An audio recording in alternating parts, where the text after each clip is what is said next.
Is the housing market crashing? If you've been paying attention to the news at all, you probably feel a little overwhelmed, maybe confused, maybe even downright scared about what you're seeing in the headlines. So stay tuned to this video where I'm going to break down exactly what we see happening and what we predict for where we're headed.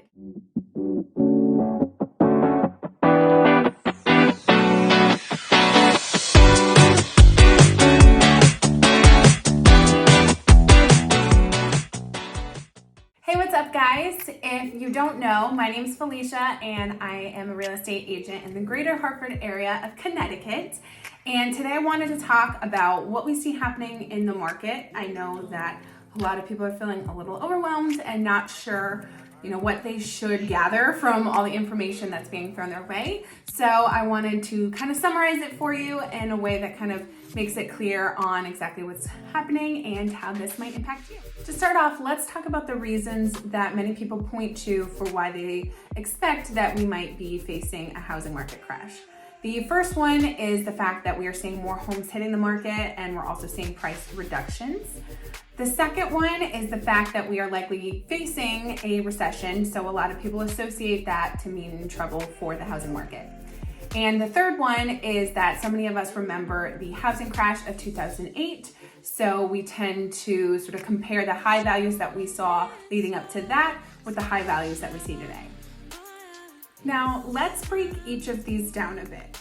Yes, we are seeing a slight increase in homes on the market, and we're also seeing more home price reductions than we have been for the past few years.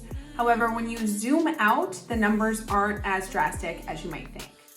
In 2007, we had 3.7 million homes sold on the market. Compare that to today in 2022, we're looking at just under 1 million. So even with a slight increase in housing inventory, we're still far below the current buyer demand that we face. Speaking of buyer demand, this brings me to the other reason that some people point to for why they think we could have a housing market crash. So some people cite the fact that we have rising mortgage rates and the fact that we have a higher cost of living, that would make housing unaffordable for buyers and would cause the buyer demand to go down. And although there is some truth to that, there are definitely some buyers who have been sort of phased out or priced out of the market and are no longer looking that once were. You have to look at the numbers from a much larger scale. Typically, the largest demographic that we see for home buyers are those who are in their mid-30s. If you look at 2008, we had about 55 million people who fell into that age range. Compare that to today in 2022, and we're looking at 66 million people. Buyer demand is expected to remain high based on population alone.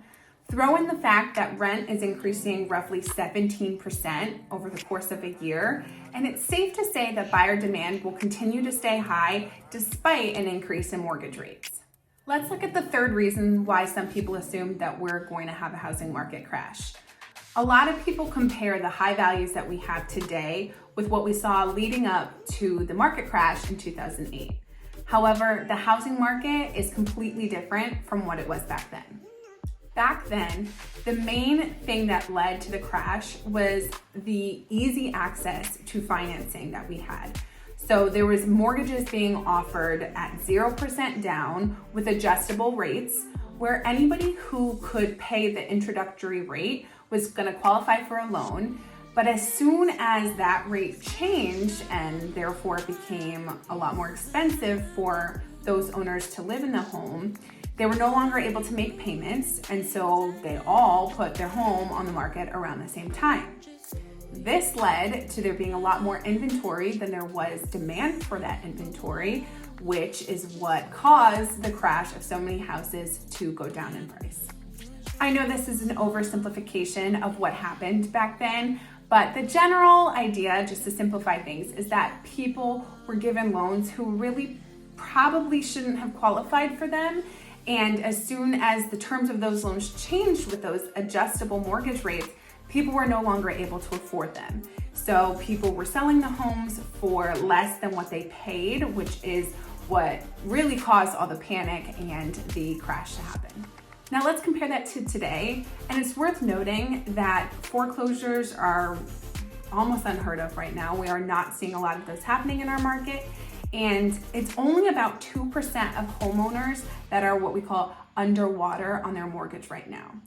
So being underwater means that you owe more money on your home than what it's actually worth, which is of course the worst case scenario that every homeowner wants to avoid.